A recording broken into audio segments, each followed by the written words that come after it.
किसान भाइयों, आज की इस वीडियो में हम लोग बात करेंगे गन्ने की फसल में लगने वाले पोका पोइंग रोग के बारे में। इसके बारे में A to Z पूरी जानकारी मैं आपको देने वाला हूं। ऐसे 8 से लेकर के 10 तरीके आपको बताऊंगा, जिससे कि आप पता लगा सकते हैं कि आपके गन्ने की फसल के अंदर क्या पोका पोइंग आया हुआ है या फिर नहीं आया हुआ है। क्योंकि किसान भाइयों को सबसे बड़ी जो समस्या होती है वो यही होती है कि उनके समझ में ये नहीं आता अपने गन्ने की फसल को देख करके कि गन्ने की फसल के अंदर छोटी बेधक लगा है, टॉबोरर लगा है, या फिर उनके गन्ने की फसल के अंदर पोका पोइंग रोग लगा हुआ है। यदि आपने सही ढंग से ये पहचान कर ली कि आपके गन्ने की फसल के अंदर पोका पोइंग रोग लगा हुआ है, तो किसान भाइयों आप मात्र 10 से लेकर के 12 दिन के अंदर अपने गन्ने की फसल से पोका पोइंग रोग से आसानी के साथ छुटकारा पा सकते हैं। ऐसा नहीं दोस्तों कि एक ऐसी बीमारी, ऐसा रोग है कि इससे आप जो है अपनी फसल को नहीं बचा सकते हैं। किसान भाइयों, यदि सही समय पर सही दवाई का आप स्प्रे कर सकते हैं, सही दवाई का आप उपयोग कर सकते हैं, तो किसान भाइयों मात्र 8 से लेकर के 10 दिन के अंदर आपके गन्ने की फसल के अंदर से ये पोका पोइंग रोग जड़ से समाप्त हो जाएगा। तो चलिए दोस्तों शुरू करते हैं। इसके अंदर मैं आपको 10 पॉइंट्स ऐसे बताऊंगा कि इन 10 पॉइंटों को आपको ध्यान में रखने हैं, और यदि इन पॉइंटों पर आप फोकस रखते हैं तो आप आसानी के साथ अपने खेत में जाकर के पता लगा सकते हैं कि खेत के अंदर पोका पोइंग रोग लगा हुआ है या फिर कोई और बीमारी उसके अंदर लगी हुई है। यदि अभी तक आपने हमारे चैनल को सब्सक्राइब नहीं किया है तो चैनल को सब्सक्राइब कर लीजिएगा, जिससे कि आने वाली वीडियोज़ की नोटिफिकेशन जो है आपको जल्द से जल्द दोस्तों मिल सके। किसान भाइयों, इसकी पहली पहचान ये है कि नई गोब जो हमारी निकल करके आती है उसकी पत्तियां हल्की हल्की सी पीली व सफ़ेद सफ़ेद आपको दिखाई देने लगेंगी। दूसरे किसान भाइयों, जो इसकी नई गोब आएगी उसकी जो पत्तियां होंगी दोस्तों वो बिल्कुल बारीक बारीक सी आपको दिखाई देंगी। इसके साथ साथ किसान भाइयों, जो तीसरी इसकी पहचान है वो पत्तों पर आपको दोस्तों हल्की हल्की सी सलवटें दिखाई देंगी। ऐसे मान लीजिए कि जैसे कि आपने किसी कपड़े को पानी में भिगो करके निचोड़ा और निचोड़ने के बाद जो सलवट दिखाई देती है, उस तरीके से आपको पत्ते की जो दोस्तों सलवटें पत्ते के ऊपर दिखाई देने लगेंगी। इसका किसान भाइयों अगली पहचान है वो ये है कि ऊपर की जो गोब है वो दोस्तों लाल होकर के सड़नी शुरू हो जाएगी। इसके साथ साथ किसान भाइयों, जो पौधे के ऊपर का भाग होता है वो धीरे धीरे दोस्तों छोटा होना शुरू हो जाता है, और किसान भाइयों जो पत्तियाँ होती हैं वो आपस में लिपटना शुरू हो जाती हैं। इसके बाद में किसान भाइयों आपको एक पहचान और है कि पौधे का ऊपर का जो भाग होता है किसान भाइयों वो काला पड़ना शुरू हो जाता है, और पौधा जो है दोस्तों वो आपका धीरे धीरे सड़ना शुरू हो जाता है।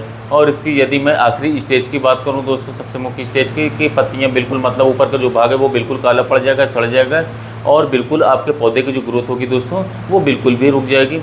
इसके साथ साथ किसान साथियों, जो ऊपर से पौधे की पत्तियां होंगी उन पर धारदार हथियार से, जैसे मान लीजिए किसी चाकू से या फिर किसी धारदार हथियार के सहायता से आपने पत्तियों को काट दिया है, इस तरीके से उसकी पत्तियां कटी हुई नज़र आने लगेंगी। इसके साथ साथ पौधे की जो ग्रोथ होगी किसान भाइयों वो बिल्कुल रुक जाएगी। आपको ऐसा लगेगा, मान लीजिए आपके पौधे को दोस्तों किसी चीज़ से बांध दिया गया है और पौधा ऊपर को बिल्कुल भी जोर लगाना दोस्तों बंद कर देगा। कभी कभी किसान भाइयों जो इसकी पत्तियाँ होती हैं साथियों वो हल्की हल्की सी लाल लाल से दिखाई देंगी, इस पर हल्के हल्के से दोस्तों चपटे दिखाई देंगे और धारियाँ से दिखाई देनी शुरू हो जाएंगी। तो इस तरीके से 8 से 10 तरीके ऐसे दोस्तों कि इनसे आप पता लगा सकते हैं कि आपके गन्ने की फसल के अंदर पोका पोइंग रोग लगा हुआ है कि नहीं लगा हुआ है। अब बात करते हैं इसकी सावधानी कि किस तरीके से इससे आप अपने गन्ने की फसल को बचा सकते हैं, सुरक्षित रख सकते हैं। एक बात का आपको हमेशा ध्यान रखना है कि कभी भी आपको जब भी दिखाई दे कि आपके गन्ने की फसल के अंदर पोका पोइंग रोग आ गया है तो उसके अंदर किसी भी कीटनाशक इंसेक्टिसाइड का गलती से भी प्रयोग नहीं करना है किसान साथियों। यदि आप इस समय पर कीटनाशक का प्रयोग करेंगे तो इसका फायदे के बजाय दोस्तों आपको नुकसान होना शुरू हो जाएगा। तो सबसे पहले तो पता कर लीजिए कि गन्ने की फसल के अंदर पोका पोइंग लगा हुआ है या फिर दोस्तों कोई और रोग लगा हुआ है दोस्तों। क्योंकि आप सही रोग की पहचान यदि कर लेते हैं किसान साथियों तो आप अच्छी तरीके से उसका उपचार भी कर सकते हैं और अपनी फसल को दोस्तों इस खतरनाक रोग से जो है बचा सकते हैं। अब बात कर ले तो दोस्तों कि ये हमारे खेत के अंदर किस तरीके से फलता है और किस तरीके से हमारे गन्ने की फसल के अंदर से ये आता है। तो सबसे पहले तो किसान भाइयों बीज से आता है।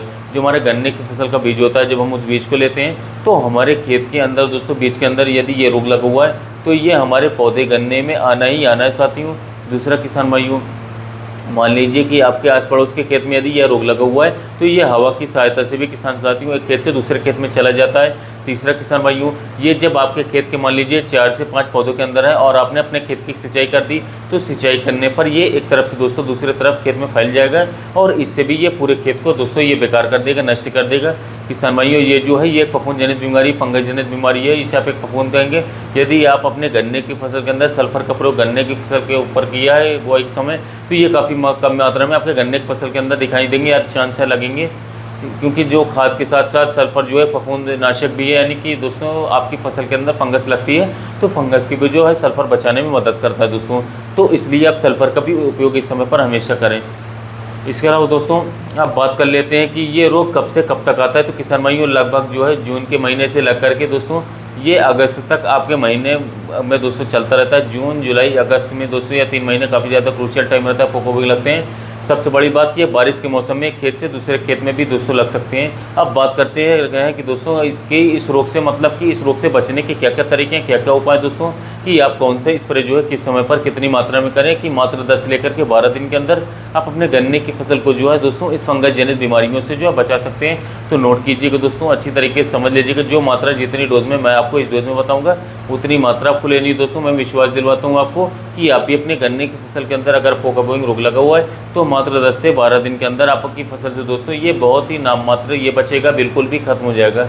एक खास बात दोस्तों ये है और कि जो भी स्प्रे मैं आपको बताऊंगा इन स्प्रे को दोस्तों स्टिकर के अंदर मिक्स जरूर करना है। कुछ किसान भाइयों का कमेंट है कि स्टिकर क्या होता है सिलिकॉन दोस्तों, तो ये एक तरीके रासायनिक इसे कहते हैं कि एक तरीके का केमिकल होता है, लेकिन जैसे ही आप इसे किसी भी केमिकल के अंदर मिलाते हैं तो ये पत्तों पर आसानी से आर पार हो जाता है, चिपक जाता है, जिससे कि जो दवा है वो पत्तों से आसानी के साथ दोस्तों चिपक लेती है और बहुत ही तेज़ी से पौधे पर फैलाव करके कार्य करना चालू कर देती है। एक बात को ध्यान देना कि मौसम बिल्कुल साफ हो जब आप स्प्रे करें, क्योंकि स्प्रे करने के बाद कम से कम हमारी फसल को दोस्तों 24 घंटे तक का यदि समय मिलता है तो बहुत ही आसानी के साथ हमारी फसल जो है फंगस जनित जिसे खतरनाक बीमारियों से बच सकती है। तो इसके लिए किसान भाइयों आपको स्प्रे के रूप में लेना है, सबसे पहले आपको इसके उपचार के लिए लेना है सबसे अच्छा दोस्तों कार्बेंडाजिम प्लस मैंकोजिब, और इसकी मात्रा दोस्तों जो यूपीएल साफ नाम से आता है इसकी मात्रा दोस्तों लेना है 700 ग्राम प्रति एकड़ के हिसाब से आपको लेनी होगी दोस्तों। और किसान साथियों इसे आप जो है लगभग 200 से लेकर के 250 लीटर पानी के अंदर मिक्स कर लीजिए और इसका स्प्रे अपने गन्ने की फसल के ऊपर आप करवा दीजिए। कोशिश करें जितनी हमारी गोब होगी दोस्तों गोब के ऊपर इसका स्प्रे अच्छी तरीके से दोस्तों होना चाहिए। पत्तों पर दोस्तों अच्छी तरीके से इसका स्प्रे कर दीजिए, गोब पर अच्छा स्प्रे कर दीजिए दोस्तों, तभी ये बहुत ही तेज़ी के साथ काम करेगा, रिजल्ट देगा और आपकी फसल को पोका बोइंग जैसी खतरनाक बीमारी से प्रिवेंटिव रूप से आसानी से बचा देगा, नहीं लगने देगा। इसके अलावा कम से कम 15 से लेकर के 20 दिन बाद दोस्तों आपको कॉपर ऑक्सीक्लोराइड का स्प्रे करना होगा। काफ़ी अच्छी टेक्निकल है ये। इसकी मात्रा 500 से लेकर के दोस्तों 600 ग्राम प्रति एकड़ के हिसाब से इसका स्प्रे आपको करना होगा दोस्तों। और किसान साथियों इसके साथ साथ दोस्तों आपको जो है अपने गन्ने की फसल के अंदर सल्फर का भी उपयोग अवश्य करवाना है दोस्तों। सल्फर की मात्रा की यदि बात करूं तो लगभग 4 से लेकर के 5 किलोग्राम प्रति एकड़ हिसाब से बालू रेत के अंदर मिक्स करके अपने गन्ने की फसल के अंदर डलवा दीजिए। यदि आप ऐसा भी करते हैं तो इससे भी जो हमारी ये खतरनाक पोका बोइंग बीमारी है बहुत ही तेज़ी के साथ हटना चालू हो जाएगी और बहुत ही ज़्यादा कम हो जाता है। किसान भाइयों ये दोनों स्प्रे मैंने आपको बताया कार्बेंडाजिम मैंकोजिब यूपीएल साफ नाम से और कॉपर ऑक्सीक्लोराइड ब्लू कॉपर नाम से, इन दोनों स्प्रे को कम से कम दोस्तों 15 से 20 दिन के गैपिंग पर करना है और कोशिश करें दोस्तों कि इनका स्प्रे जो है आप कम से कम 2 बार कर दें दोस्तों। अगर ज़्यादा हैवी स्टेज में दोस्तों तब आपको दोबारा से स्प्रे करना है, अन्यथा आप एक बार यदि आप स्प्रे करेंगे तो दोस्तों मात्र 10 से लेकर के 12 दिन के अंदर आपके गन्ने की फसल से दोस्तों गन्ने की फसल के अंदर से ये पोका बोइंग रोग जो है जड़ से समाप्त हो जाएगा। तो दोस्तों यदि आपकी गन्ने की फसल में पोका बोइंग लगा हुआ है या बारिश के समय जैसे कि चल रहा है लगातार बारिश हो रही है तो पोका बोइंग जैसी खतरनाक बीमारी लगने का चांस काफ़ी ज़्यादा है। तो हम अपने गन्ने की फसल में साफ जैसी प्रिवेंटिव रूप से इस्तेमाल करने जाने वाली फसल फंगीसाइड्स को दोस्तों इस्तेमाल करके अच्छे रिजल्ट दे सकते हैं। यदि स्प्रे कर देंगे तो पोका बोइंग जैसी खतरनाक बीमारी नहीं लगेगी और यदि लग चुकी है तो आप कॉपर ऑक्सीक्लोराइड के स्प्रे करके अच्छे से अच्छे रिजल्ट ले सकते हैं। तो यह जानकारी दोस्तों गन्ने की फसल में आने वाले रोगों की वीडियो अच्छा लगा हो तो चैनल को सब्सक्राइब करिएगा, वीडियो को लाइक करिएगा। दोस्तों मिलते हैं नए वीडियो में नए टॉपिक के साथ।